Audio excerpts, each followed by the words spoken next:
back to the Bold Podcast. I'm Todd Birch, and I'm thrilled to be your guide on this inspiring journey of personal growth and leadership.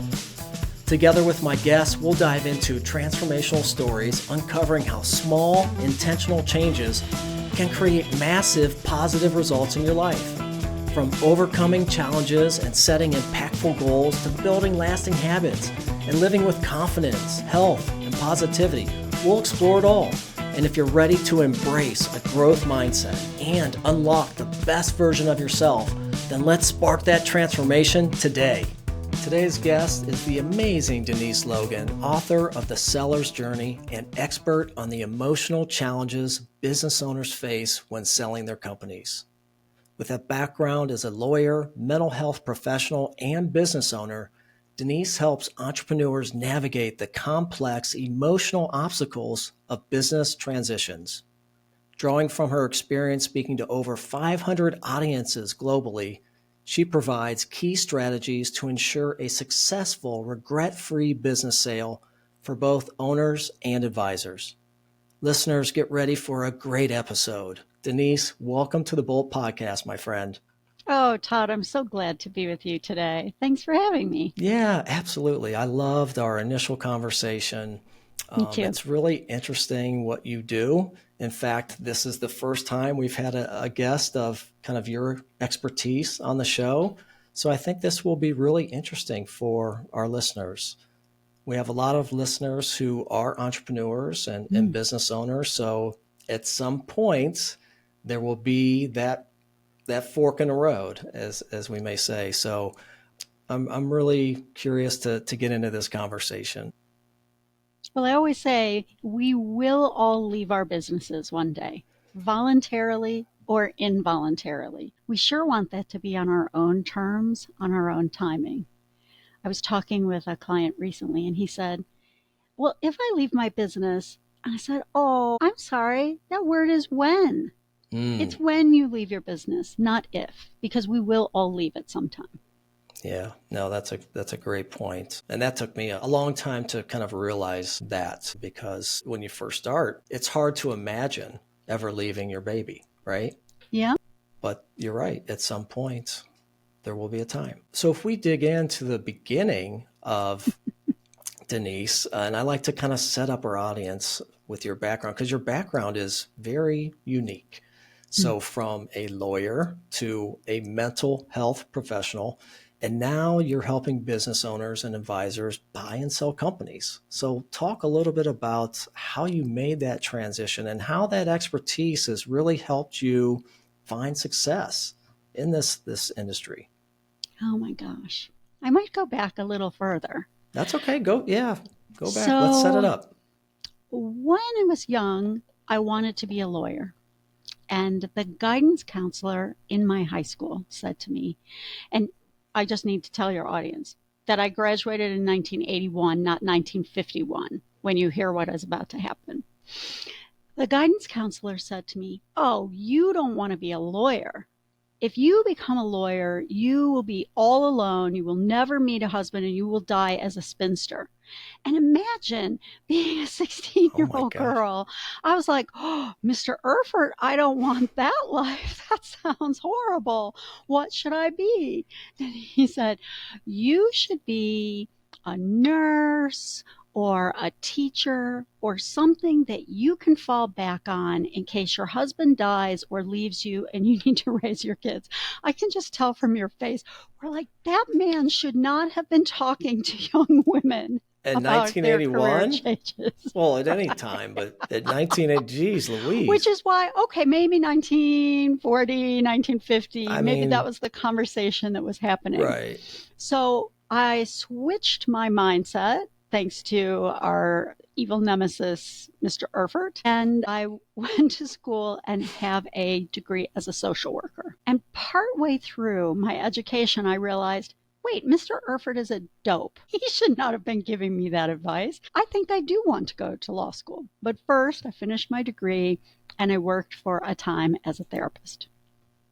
And so my specialty training is in two tracks. One is work and financial disorders. So people who are addicted to work and money. That's Mm. probably none of our audience today, right? None of us are Wow. addicted to our work or our That's a money. dangerous combination, Denise. That certainly, and the other track is called thanatology, Mm. which is the study of death and dying. I can tell you that at that time in my life, I wouldn't have been able to explain to you why I needed both of those tracks. But Mm. I can sure tell you now how they come together. Because for entrepreneurs, as we prepare to leave our business, we often come straight up against those existential mortality questions. And for us as a culture, we don't generally deal with death, we don't deal with endings well. And so often an owner starts coming toward the end and they think, nope, I'm going to head right back to getting more money and more attached to my work. So, from this perspective in my life, I see exactly why Mr. Erfurt was put in my path, Mm. because that is my foundational training. From there, I did go to law school. And often I think, oh, couldn't I have used my good training as a mental health professional to keep myself from becoming a lawyer? Because that's an odd little transition. But I built a law firm in Washington, D.C., and when we reached 50 lawyers and 300 support staff, I exited my practice. And we can come back to talking about that exit. It was a Yeah. super choppy exit, not what I would recommend for most of our listeners. But I exited my practice, merged with a large Baltimore firm, got rid of my house, and bought a motorhome. And I took off for what I thought was going to be 6 months to clear my head, and turned into almost 5 years, where I traveled all over North and Central America on my own with two little dogs and a car I towed behind my RV. Again, that's another little path we might detour Let off on a little yes. bit. Yes. But when I came off the road, I joined a friend's business who was preparing it for sale. And he said, why don't you join us and help us get ready? For the next 10 years, we tried to sell that business 3 times. Each time he got right to the door and then would pull out because he couldn't see what his life would look like on the other side of his business. So I left and did a research study about why business owners get stuck. Why are they like me? I was so sick of my business, I would have given it away to be free of it.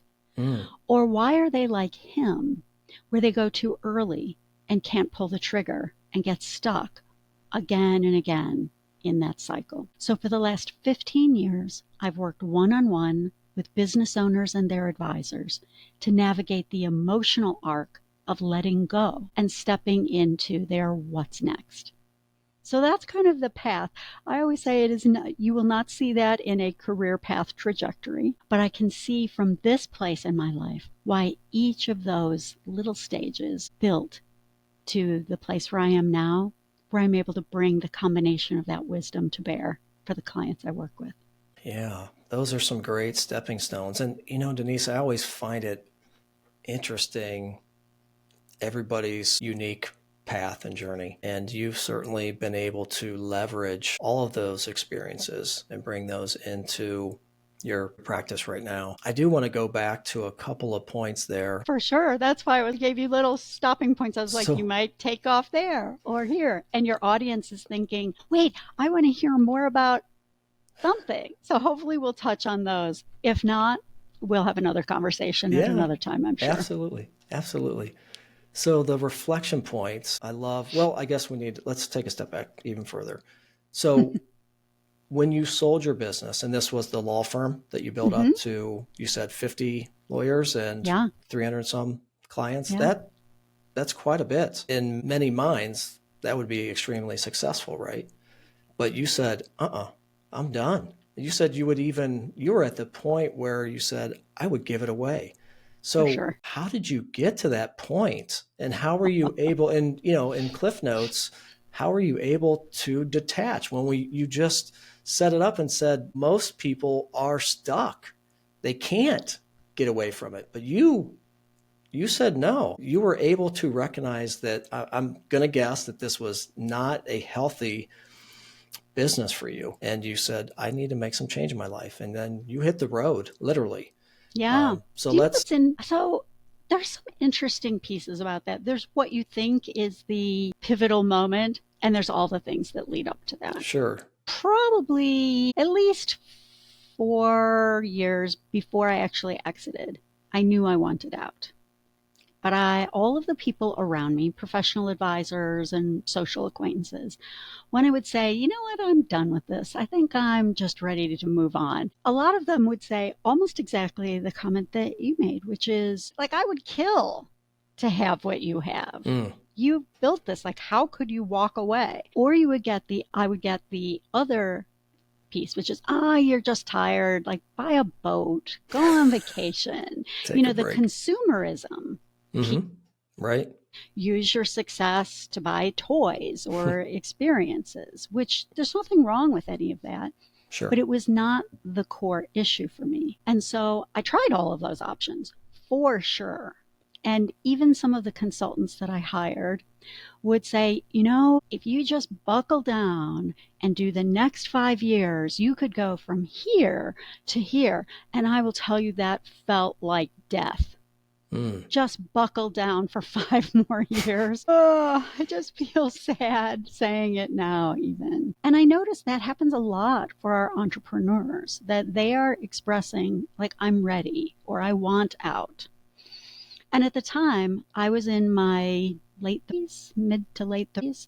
And so honestly, it made no sense to the people around me that I was just going to go. Boy, we're about to get real. What you have heard so far is what I call the sanitized version of my story, right? I built a law firm and off I went. Right. Want to go deeper? Yeah. Can you first say, how many years were you in business before you sold it? Almost, let's see. So we're going to have a little mini backstory here. I left high school when I was 16 and went to college. Oh. Did college in 2 years. Oh. Worked for a little bit, then became a therapist. So I graduated from law school. I was 20, almost 23, which oh my is gosh. early. You fast-tracked your life. So exactly. So can you, listeners are like, wow, no wonder you were kind of burned out by that point. Right. So it was about 14 years that I practiced law. So by then, if you think about that trajectory from a work perspective and from a life perspective, I was later in my life. I was probably having my midlife crisis. Yeah. Except I was having it earlier. Although, I don't know, who knows? Might actually have been the middle of my life. I haven't doubled that yet. So I knew that I was ready to go, and I started unconsciously creating little mini crises. Maybe you or some of your listeners could relate to this, where first you have like little pebbles that fall on your head and you're like, yeah, that's annoying. And then you got some larger rocks and you're like, yeah, I'm going to shrug that off. And then you got a boulder that comes and crushes you. I would say my life lesson from that period of my life is that when change starts coming, and almost all of us know when change is coming and we try to push it away, it's still coming. So for me, in the years leading up to my exit from my practice, I was definitely creating little mini blips to, like, is that enough drama yet? Could I get out now? Have I created enough crisis now? Could I get out? And all of that was happening unconsciously, for sure. It's not like my mind was thinking that. Sure. The ultimate end game for me came, I had been driving to work thinking about what angle I would need to hit my car on the embankment to flip it. Not because I wanted to kill myself, but because I'll bet that would let the people around me say, well, yeah, for sure, girl, you should leave that business. Oh my God. Fortunately, I did not do that. Yes. Fortunately not. Instead, I really woke myself up and said, wait, this is my life. I get to make a choice about whether I am ready to leave or not leave. Just because the people around me think, yeah, you should stay in this business. It's great. You should buckle down. The world wants something else from me, and I don't know what that is yet. And I'm prepared to let go of this without knowing what comes next. I think that's the piece that lots of people struggle with, is how can, like, we're bridging. How can I let go of this until I know for sure what's on the other side? So I did, wow, we're going deep fast, friends. I did an exit that is not what I would tell any of you to do, which is why you need to pay attention to the signs of change earlier, not later.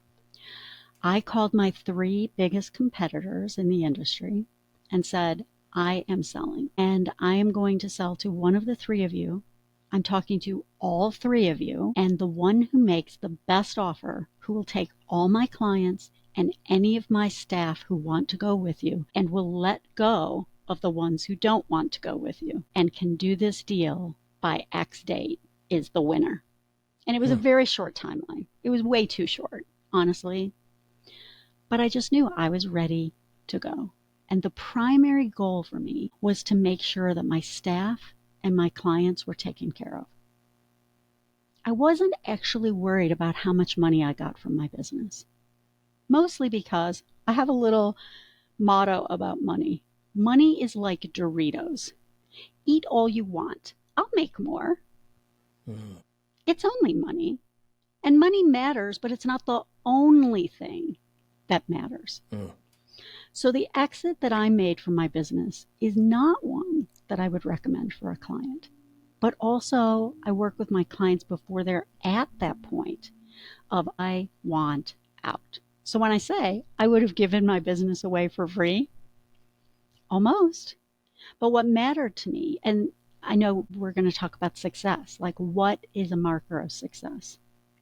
For me, the success was that all of my people and my clients landed safely with someone who cared about them. And I was free to go. And in many ways, I think I took the most valuable asset from the business, me, and off I went onto my life, into something new. I just want to make a couple of comments. First, congratulations. Like, kudos to you, because my gosh, you were young. I'm trying to picture myself in my 30s. Like, I was nowhere near as mature as you were to be able to make like major life decisions. And maybe the experience, the college education that you had and those earlier experiences set you up, right, to be emotionally intelligent enough to make that decision, but to also say, it's not about me. It's about my team and my clients. To be at that age and to really have that empathy and to care about that, I don't think a lot of people would do that. They would be driven by the Doritos, the money. Right. So I guess I'd say just kudos again for one, at that age or any age, building such a successful firm and then having the guts, right, to be mindful enough to say, you know what, this isn't serving me the way that I thought it would. Yeah. You know, that this was all cracked up to be. And I would imagine that you felt it, right, in your bones. The whole notion that you potentially wanted to roll your car over, that's not good. That's not good. No, it's not good. And to be a mental health professional at one point, you know that. And I think you probably said, that's it. You know, this is the final straw. I cannot do this anymore, but I need to take care of my people, my clients. So for me, again, it's just a little bit of inspiration that regardless of what age you're at, if we can be emotionally intelligent enough to make sound decisions without making knee-jerk reactions. And I think what I loved about this is you being mindful. And I don't know if you had mindful practices in your routine, but you were able to stop and reflect, stop and pause, which we talk a lot about on the show. And I have been through a lot of transition in my own personal growth journey. The pause button has changed my life in every aspect, especially as a business owner and leader. And when you can pause, wow, life can be beautiful, and you'll have so much clarity that you can make sound decisions and feel good about it at the end of the day. So I know that was a long-winded answer, but it really gets me thinking about what is success? How do you define success? And for me and my thesis, it wouldn't have been the way that you handled it, because it's all about a season in life too, right? So, And it's also one of the things that I saw during that time is that the people around me were defining success themselves. But right. that was a decision that I needed to make for me. And often as entrepreneurs, we are so focused on building, and our identity gets wrapped up with our business. I want to offer you one more piece about that transition that happened for me. For a long time, I was really embarrassed to tell that story because I thought, oh, people will think I quit, that I was a loser, blah, blah, blah, like all the head trash that comes Saboteurs. around that. So we fast forward. I'd come off my motorhome trip, which is a separate conversation for another time. But I was speaking at a conference. It was a women's retreat on an island with 400 women entrepreneurs. That sounds like fun. And yeah, it was super fun. And I had my whole plan for the weekend, what we were going to cover. And for some reason on the stage, I decided to tell the full unsanitized version that you guys have just had. Actually, there's a little more pieces of it, but I was on the stage. It was very early in the event. I could tell it was like pushing up, because usually I would tell the sanitized version, right? I exited my business. I bought a motorhome, blah, blah, blah. Sounds all sweet and perfect and tucked in and tidy. And I was on the stage and I could just feel it starting to push up from my belly. And I was like, oh no, I'm about to tell the full story. And out it came. And I told what I've told you in a few more pieces. And then I said, this is probably a good time for a break. And I went in the ladies' room and I splashed some water on my face. And I thought, oh my gosh, it's out in public. The very first time I had told the full story. And so I came back on stage and I said, wow, that's the first time I've told this publicly. I wonder how that lands here. And a woman at the back of the room stands up. She puts her hand on her hip and she just dressed me down. She was like, wow, here I thought you were a successful professional and you had your shit together and blah, blah, blah. And she said all kinds of stuff to me. Oh and my I gosh. said, and my mouth was open. I'm sure your listeners are too. I was sweating through my blouse and I was shocked. Oh my gosh. And then I took a breath. Sure. Like we all do. Right. And I said, wow, thanks for saying that. Because you just said to me every single thing I've been afraid someone would say to me. And a few I hadn't yet thought of. So thanks for that. And my question to you is, what in your life are you unwilling to do because you're afraid someone will say to you your version of what you just said to me? Gets better. She turned on her heel and stormed out the back of the ballroom. And 1/3 of the audience got up and stormed out with her. What? And I thought, holy cow, I am on an island with these women. What have I just done? And then as I caught my breath, I realized, wait, 2/3 of my audience are in their seats.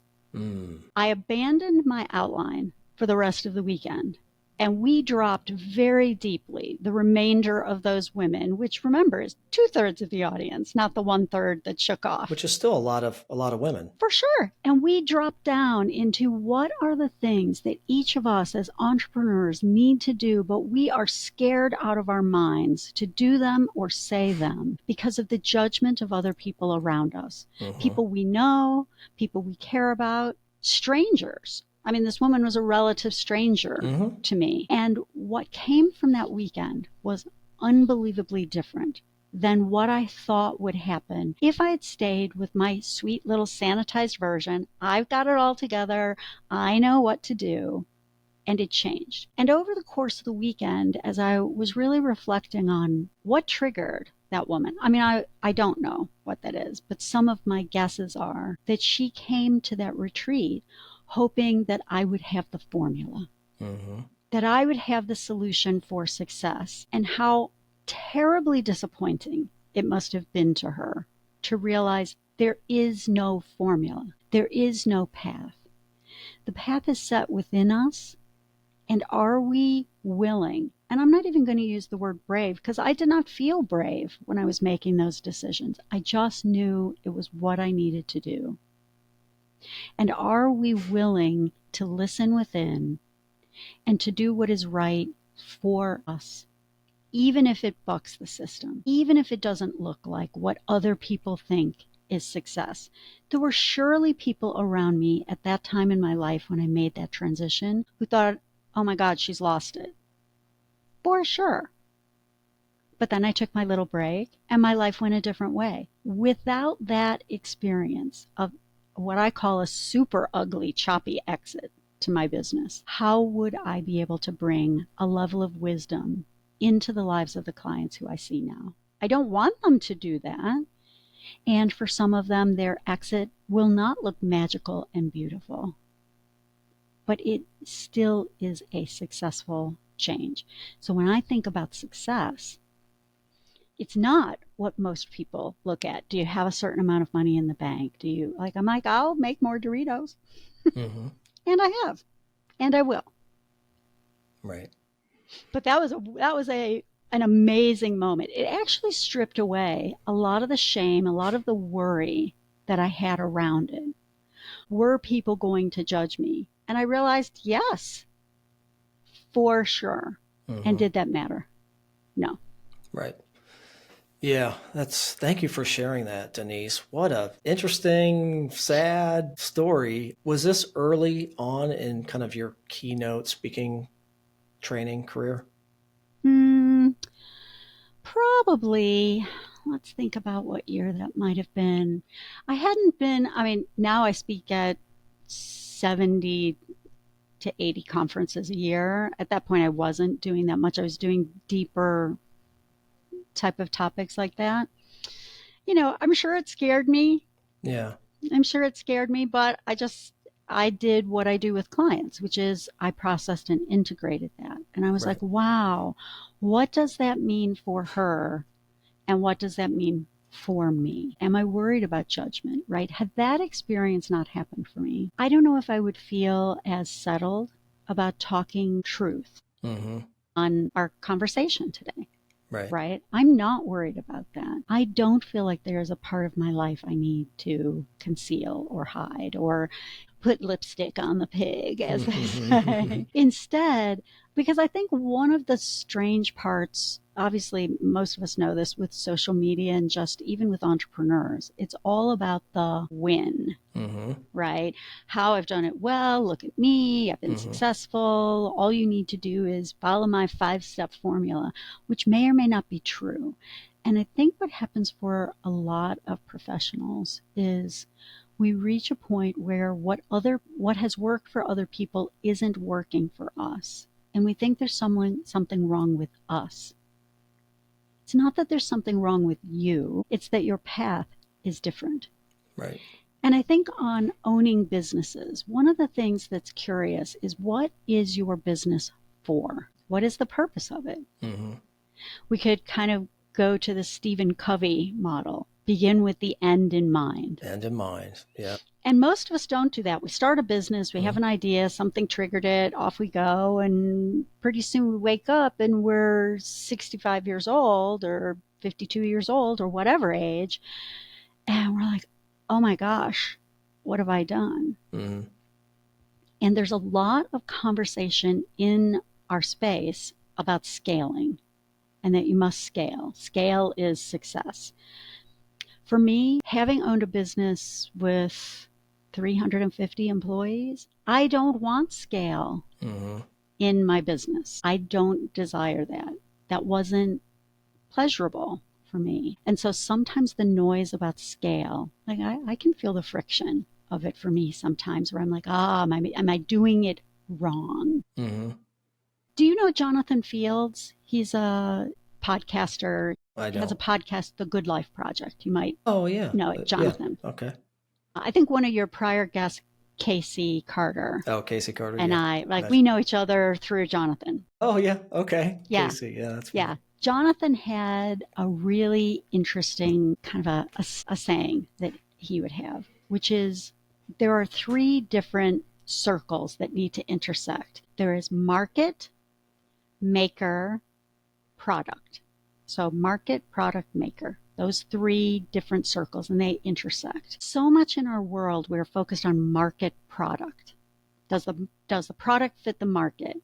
Do we have the right market for our product? And we completely leave out the maker, which is us, the business owner. And pretty soon, if you're not bringing back in the maker into that formula, you have built a baby that you hate. You've built a business that is excellent. It's serving the market. Your product is flying off the shelf, and you can't stand your business, or you wonder why you're not fulfilled. And I think that was such a brilliant statement of his, and what a great formula as business owners to keep bringing back in. Is this business serving you? Is it only serving the market or the product? And how do you make those kinds of changes? It's ideal when you learn it early on, because early on you can keep tweaking for that. It's what happens for many of us when we're late in our business, and then we realize, like I did, there's no room for the maker. Right. And it's grown really big, and I don't want it. I don't like it. And how do we revamp that? How do you unscale or descale or scale down? And that looks like failure to lots of people. Yeah, a lot to unpack there, Denise. A couple of thoughts that I have. It can be difficult, especially when you care so much, right? So I think about the parenting paradigm where we always give, right? We will give everything and anything to our kids. We are the last to get, right? And I talk about that a lot in my talks and my keynotes about the best investment you can make is in yourself, right? And that's absolutely true for running a business too. And that's a whole different subject. But to your point about the maker, right? So you get, and I've been there where it's so focused on everyone else that it feels selfish to bring me into the picture, right? Because I have so many others and I care so deeply about my people and their families. It is a tremendous burden to wear that on your back, to know that the food that's going to be put on their table comes from this product, right, that I've created and the work that my amazing team is doing. So I love the point, but that can be very difficult to navigate that. Without having, and I think what really helps is having somebody like you, a therapist or a coach, right? A high performance business executive coach. I wish I would have had that earlier in my tenure as a business owner, because they could have identified those. Well, most of us don't have we often don't have the resources to have someone in our corner there, or we don't know of someone. And, my view is that's why when we begin our businesses, why do we have this business? And sometimes for owners, they're like, well, what kind of question is that? You and I have talked about one of my favorite questions. So the work I do now is helping business owners near the end of their business. How do they begin to prepare for exit? And how do they successfully exit? And one of the questions I like to ask them is, what does work provide for you other than money and financial security? Because guess what? We're not exiting you from your business if you're not getting money and financial security.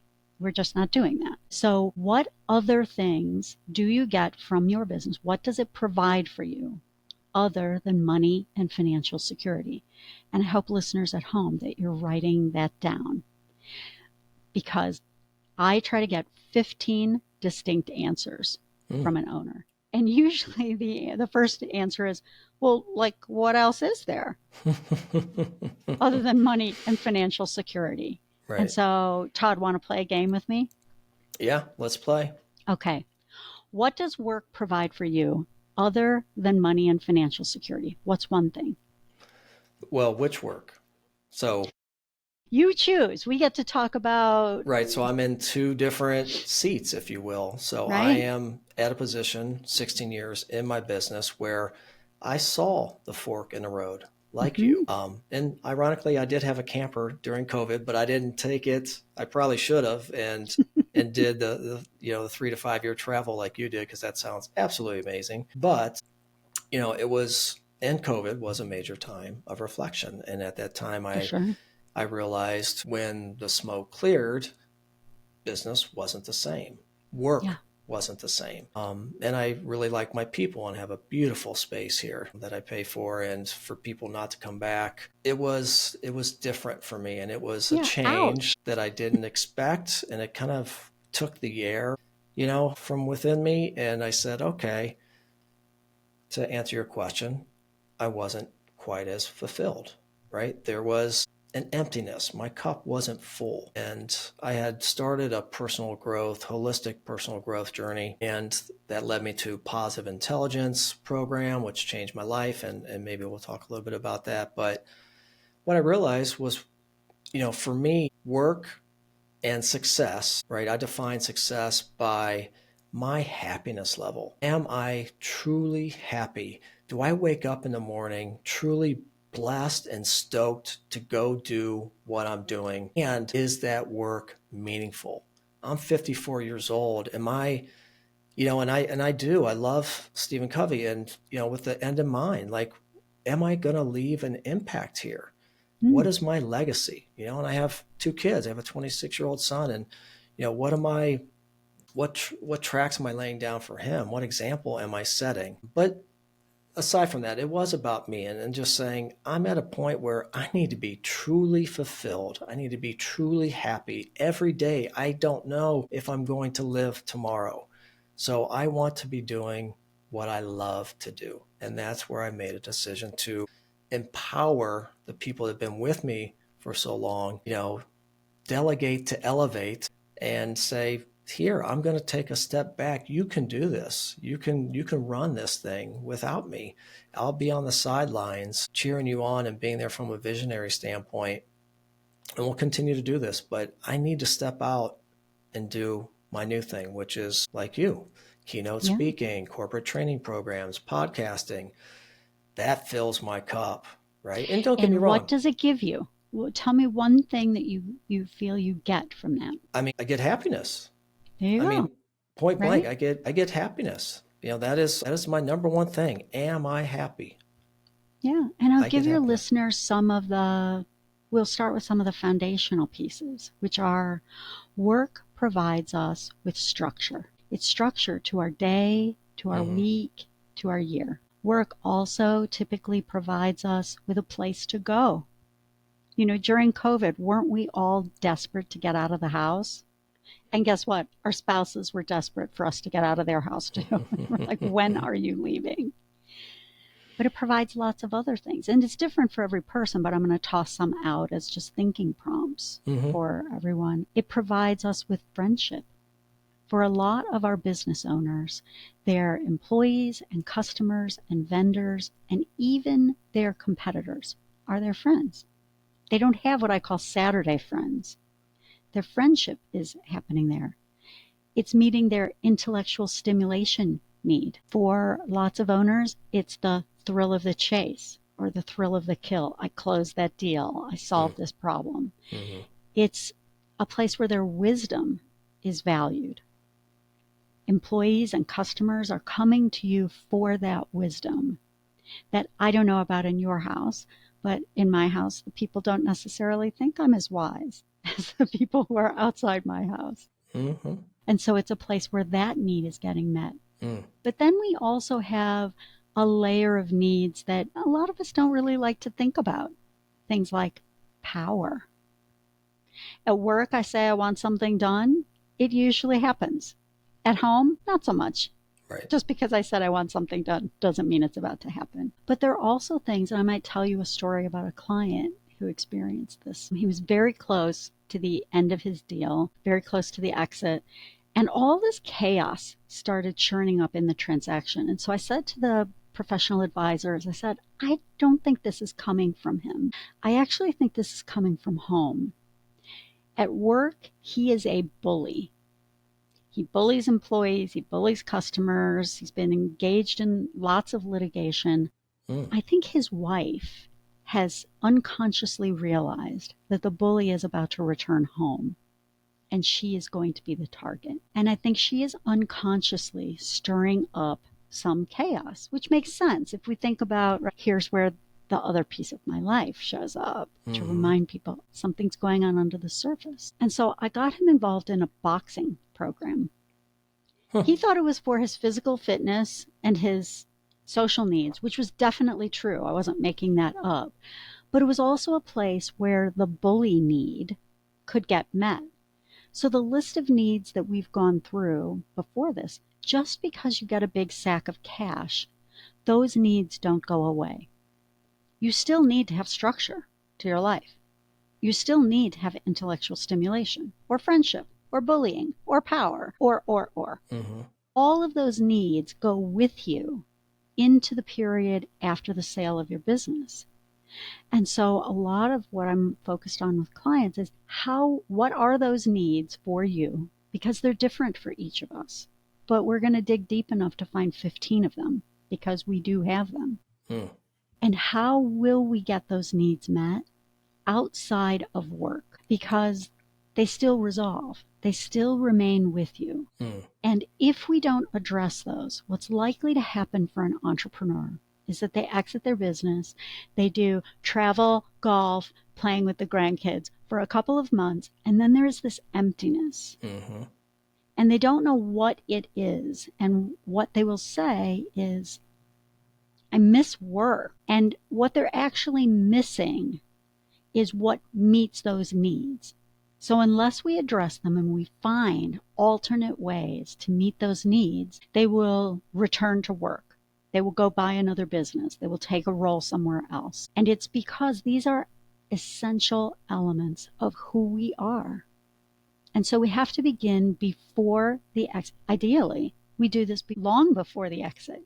We do this at the beginning of our business, which is why we don't leave the maker out of our business. Why we come back to what lights me up, and am I getting that? And how else can I get this outside of my business? Because there are lots of forces that can cause us to exit our business before our plan. Our own health, the health of a family member, a change in the industry, a financial crash, a pandemic, blah, blah, blah. We've got lots of things that could happen. How are we getting all of those needs met outside of our business in multiple ways? I was talking about another show that I was on recently before we got on this. And the guy is a triathloner. That's like his big thing outside of work. And so when we were talking about if he left his business, how would he get his needs met? And he was like, well, I just triathlon harder. And I was like, well, that's one way. What if you couldn't triathlon? First, he and I went through the list of like, what do you get from triathloning? And a lot of it were the things we've talked about. Social needs, physical fitness, blah, blah, blah. What if you couldn't triathlon? He's like, oh, my life wouldn't really be the same. So we should be diversifying in our lives now many ways to get each of those needs met. We should have multiple ways. And we're not likely to find one single thing in our life that meets all the same needs that our work does. We'll often hear professional advisors say to owners as they are leaving, or anyone who's retiring, you know what? You should join a nonprofit. You should join a charity. And that's great if you know what need you are meeting. But let's say you're trying to get your power need met. Do you think making sure the cheese tray is filled, or you're licking envelopes to send for contributions, is that going to meet your need? No. So a lot of times what happens is folks will take up some activity post-exit and feel empty. And the reason they feel empty is because they don't know what need they're meeting and being clear about how are we getting that. Because, retirement for us will not be like it was for our parents and grandparents. My parents and grandparents were happy to play golf and wait for Wheel of Fortune to come on and feel like that was a super satisfying retirement. For us, that's not going to hit it. And so I'll often hear people say, well, I'm never going to retire, or I'll die at my desk. What message are you sending to your spouse and your children that the place where you feel most happy and most fulfilled is not them? That's where we come back to my training as work and financial disorders. We are most fulfilled when we are attached and connected to others. Right. And what I see with a lot of owners is that when the time comes for them to exit their business, the business has served other needs. I'll give you a funny example. This business was transitioning from father to sons, and the transition was not going well. And so they brought me in to help. And the sons in a joint meeting were like, Dad, when are you going to retire and turn the business over to us and go travel with Mom? She's been waiting 38 years to travel with you. And he stormed out of the room. And so I said to the son who asked that, does your dad like to travel?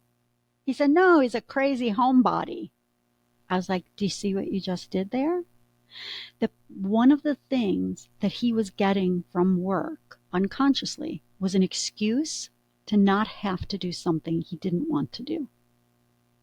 He could say to his wife, honey, I'd love to go on that trip with you, but I sure can't. The business needs me. If we take the business away, is he suddenly going to have the courage to say to her, honey, I don't want to travel with you. I can't stand being on a trip with you for more than a weekend. No, he's probably not going to have the courage to say that. So there is a developmental piece that has missed in that couple. You know, when we talk about business transitions, it is like other transitions in our life, except that we go through other transitions with other people, and the business owner is going through this alone. So think about another transition in our life. When the last child leaves home, you're a little ways from that, right? You still have a youngish Yeah, I still one have at a home. 13-year-old. Yep. So I've seen Right? one go, but when the last child leaves home, what do we call it? right, empty nester. Empty nester. We have language for it. As a culture, we know what it is. When you drop that child off at college and you come home and you're setting the dinner table and you have 3 plates and you realize, rats, there's only 2 of us here today. And you might feel some emotion about that, like, oh, I miss that child, or lots of things, but no one is shaming you. No one is saying, but I thought you wanted that kid out of your house. Well, heck yeah. Guess what? You did. Right. And that was our job. Our job was to grow them up and successfully launch them into the world. And we miss them. We'll often hear in the industry that people say, you know, they treat their business like a baby. Heck yeah, we do. Because we birthed it. We went through the terrible twos. We got through the stage where everyone was saying no. And just like with our children, our goal, and sometimes the business is our favorite child, if we're honest. It's the child that doesn't talk back. It's the child that validates us.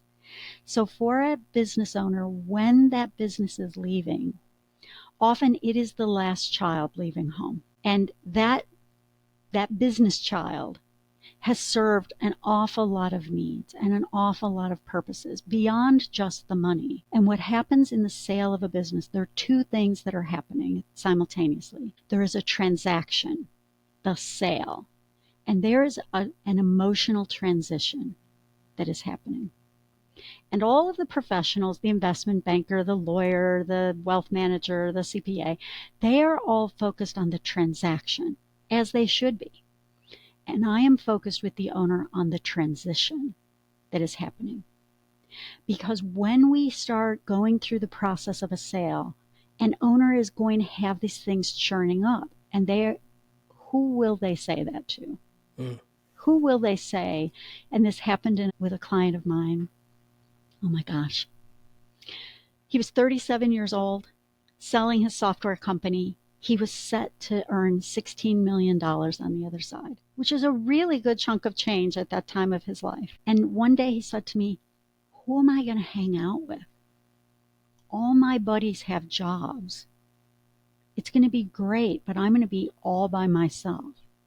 And the investment banker said, you can buy friends. No, that was in your outside voice where he could hear it. I know he thought that was funny.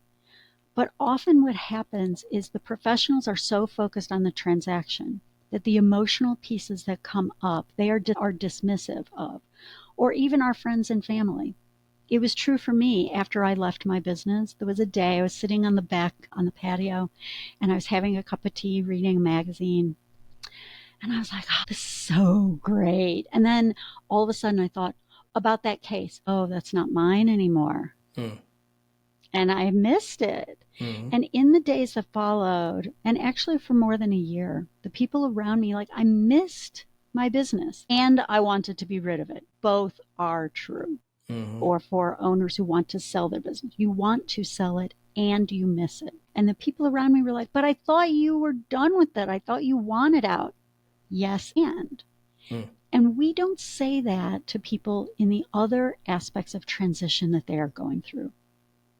When your teenager, your youngish child is moving from junior high to high school, and they have to leave behind their soccer coach from junior high, they miss them for sure. And they'll say, I'm going to miss Coach so-and-so. We don't say, get over it. You're going to high school. I thought you wanted to go to high school. What do you want to be, a baby and stay in junior high the rest of your life? We don't. We know what is happening for them. We know it is a transition, and we comfort them through that, and we help them step into the next, frankly, scary part of their life. Mm-hmm. And that's that little world that I live in, because we are in transition all the time. Absolutely. Wow. Denise, that was a great story that you took us through. A lot to discuss there and unpack, but wow. I'm just like thinking about all the things that you said.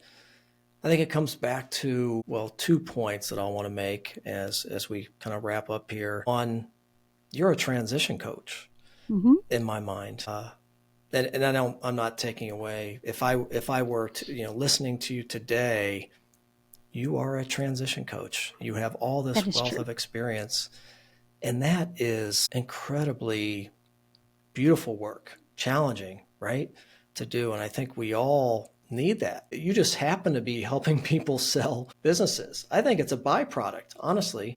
It's a huge transition, as you said, and potentially one of the most important or difficult, challenging that certainly a business owner will face. But still, I think a lot of what you're discussing can be applicable to many different life situations. For sure.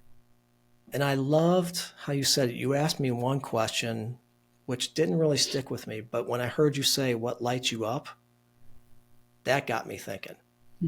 That was the question that I needed. What lights me up? And now I can start thinking about, okay, yeah, these are the things, right? My love language is words of affirmation. And I need to feel like I'm doing something meaningful, right? And I love helping people become the best version of themselves. So it feels gratifying. And it's also the foundational things. I'll tell you the reason why I ask the question that way.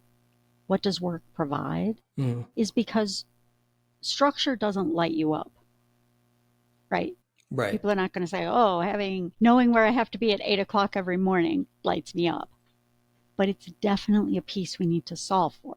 The what lights you up, for sure, we need to solve for. But we also need to be able to solve for some of the mundane things, like, where do I go? I'm not just going to go to Dunkin' Donuts and hang out all day so that I'm not in the house. And we watch people struggle after they exit their business, because sometimes it will feel like a black hole. I'm out here all alone. How do I meet new friends when I'm 40, 50, 60, 70? How do I meet new friends? It could feel like being on an island, like Tom Hanks, and nobody likes that, really, And one of the other things that happens, there's a question that we all get asked. It's, what do you do? I don't ask that question, and I will tell you why. I believe that is a social pegging question. When we ask, what do you do? The answer that comes from the other person, in our brain, we're thinking, am I above you or am I below you? Should I be kissing up to you right now, or should you be kissing up to me? And for almost anyone who's retiring, but we're going to focus on business owners, one of the worrisome things is, what will I say I do? And they will default to what they used to do, because they're needing a place in that pegging order, and it can feel lonely. So some of that, what do you do? And I'll bet if you ask any stay-at-home parent, they will tell you, yes, it's super shaming to be asked that question. What do you do? Because as soon as they say, I'm a stay-at-home mom or I'm a stay-at-home dad, conversation dud. thud, because people assume, oh, that's not interesting.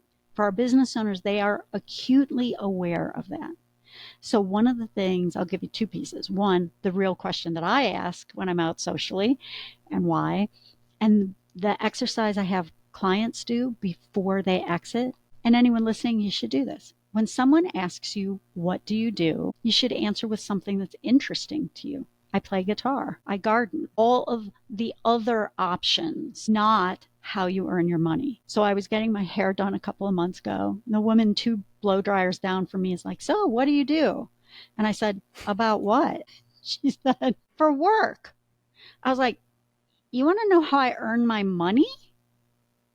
And she said, well, no, I just want to relate to you. I was like, there are about a gazillion other questions that we could talk about other than how I earn my money to set up our relational set. You could ask me what book I'm reading. You could ask what I ate for dinner last night. What was my most fun childhood memory? Those are the questions that I ask when I meet someone, not what do you do?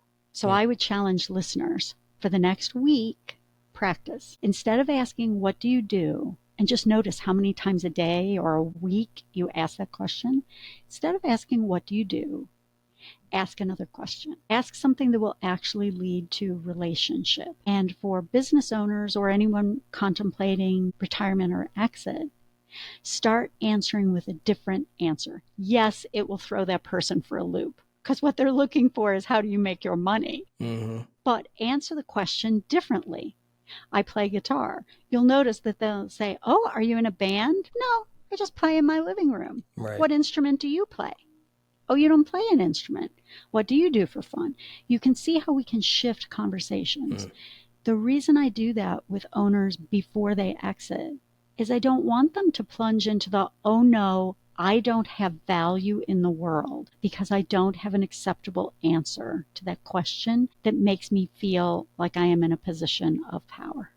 Wow. I love it. I love it, Denise. So many great words of wisdom and nuggets that you shared with us today. Where can somebody find, do you have, I know we didn't really get to talk about the book, but you have this book, The Seller's Journey. Does that include some of the content that you talked about today? You know, is there a list of questions or can we find something on your website? Yeah, I'll tell you a couple of things. So my website is DeniseLogan.com. Super easy, nothing complicated. Yeah, easy name, easy web domain. The book, The Seller's Journey, is actually written as a business fable. Mm-hmm. It's the story of an owner 1 year after he exits his business. He goes on a trip across Glacier National Park with his banker, his lawyer, his wealth manager, and the buyer of his company. Right now, your listeners are thinking that this is a murder mystery. It's not. But in the story, they relate the physical obstacles they're facing to the emotional obstacles he faced in letting go of his business. And so there are tools woven into a story format. So you will recognize yourself in the story, and it will also help you to realize why you need good people around you to help you make this exit. Of course, they need to be technically proficient, but they should also be people who understand that this is a transition that you're undergoing. Because when you have people around you who help support that part of your life, you land safely on the other side of what I consider to be the most vexing chapter in the life of a business owner. How do we exit and let go? So on my website, there are a variety of different tools. There's something I do called the Legacy Dinner, and there are tons of little resources on there. But you're always happy to email me as well. Happy, I hear from lots of listeners. My email is just as simple as my web address, which is Denise@DeniseLogan.com. Thank you for sharing that. Oh, I've really enjoyed this conversation. Denise, you've given me a lot to think about, and I'm sure our listeners as well. I appreciate you coming into my life and us being able to have these conversations and to share the knowledge that you've accumulated over these years in different areas. I've enjoyed it. So thank you so much for being here. Thank you. I did too. Thank you for listening to this episode of the Bolt Podcast. You're on an inspiring journey of growth, transformation, and joy, and I'm honored to be a part of it. If you found this episode valuable, please like, share it with your friends, and consider leaving a review. It means the world to us. For show notes, resources, and to subscribe to the weekly Motivational Monday newsletter, please visit toddbirch.com. And don't forget to follow us on social media at The Bolt with Todd B for more inspiration. Remember, real change doesn't happen overnight, folks. Start small, stay consistent, and watch as your growth unfolds. See you next time.